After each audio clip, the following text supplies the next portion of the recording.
How's everybody doing out there tonight? It's your guy, Marc Chabot, Left, Right, Left podcast, the best damn garage podcast in the PWC, and there's no disputing that. Hey, today, important day, 20-year anniversary of, I don't want to say the invasion of Iraq, that's a bad way to describe it, but the overthrow of a brutal Iraqi dictatorship and government is what the American troops did. Hey, I can't get into the political aspects of why we did it. We should or we shouldn't have or whatever. But the fact of the matter is that 100,000 U.S. troops answered the call, went in there, did what they had to do. And think about it. If we didn't cut the head off the snake then guess what happens? It gets passed on to Uday and Qusay Hussein. And here we are still dealing with the friggin' menaces and tyrants running around, creating hate and discontent, killing their own people, mustard gas in them.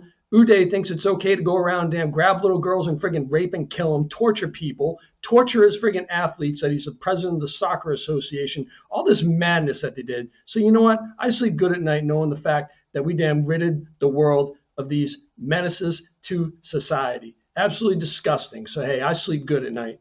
And I just wanted to say to you is that thank you for that outside of that tirade I just did. Thank you to all of you that participated in the OIF campaign, particularly going through those breaches today and yesterday, those flyovers that were going. And we went over there and did a fantastic job, whether you were flying aircraft, whether you were on the ground with me, whether you were, part of the logistics, you're the transportation, whether you were at home cheering us. I'm very, very grateful. And thank you so much for your contribution to, this thing that we call freedom that we can never take for granted. We got to preserve it at all costs. So keep doing this, raising your right hands, supporting, uphold, and defend that Constitution, because I tell you, those citizens over there in Iraq have no idea what that even meant until we went in there and provided some sort of democracy to them. So, hey, be proud. All right, I wanted to show you guys a couple pictures. This first picture right here is the Suez Canal when the second MEB, that's the unit that we floated over on. Next picture. This is a picture of me and my platoon sergeant, Eric Ingerson. Staff sergeant, gunnery sergeant at the time, one of my dear friends.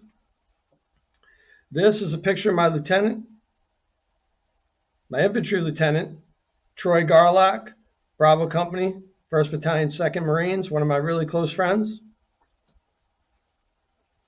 This is one of the numerous Iraqi tanks that we came across.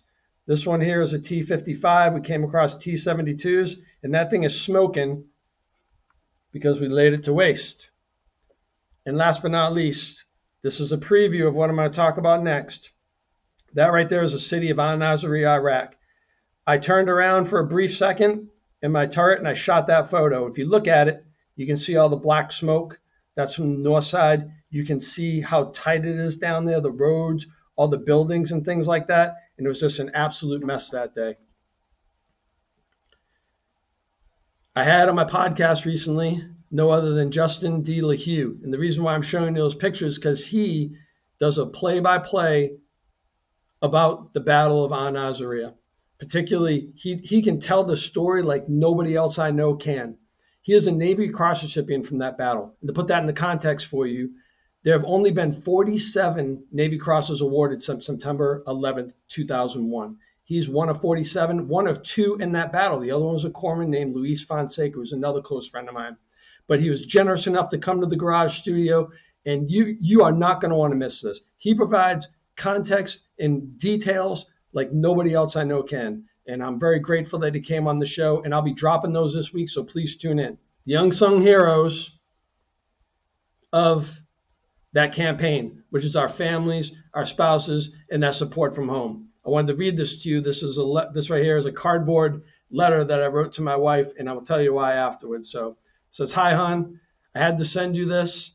Things are fine. I miss you a whole lot. Can't wait to see you in our new home. While we were deployed, my wife by herself moved us into a new home that we closed on right before I left for deployment.